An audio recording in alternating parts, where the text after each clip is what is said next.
Hello traders, FX Pip Collector here. Today is Thursday, April 4th, and I'm going to be analyzing the Euro Yen, starting on the monthly, working my way down to the 1 hour time frame for the full top-down analysis. So on the Euro Yen monthly, we are starting to pass this Fibonacci extension level. I still think this is extremely clearly at 123.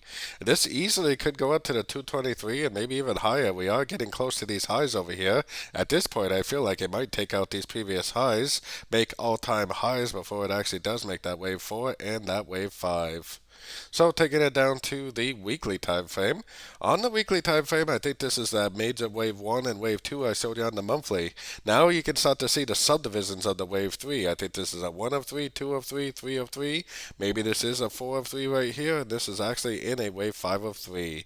Either way, I definitely don't think it's over, and I'm definitely still very bullish, at least until these higher time frames tell me otherwise.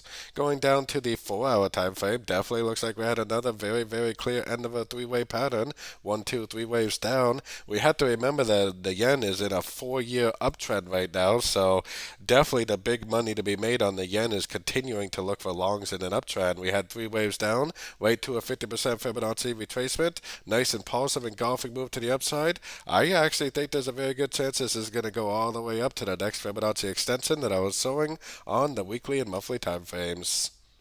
Taking it down to the 4 hour time frame is where you can really start to break this crescent down into a downtrend wave A.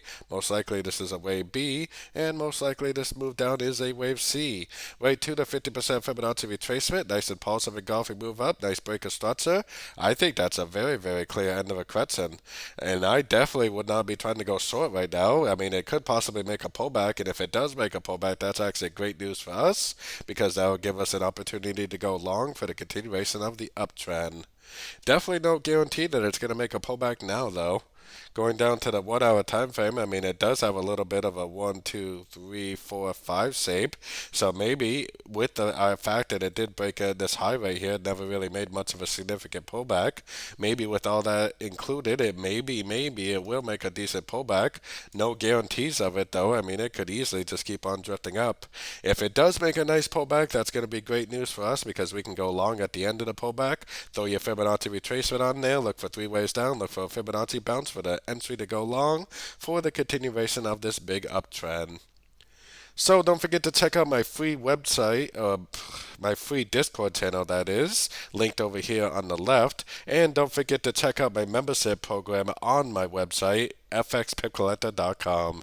As always, thank you and happy trading.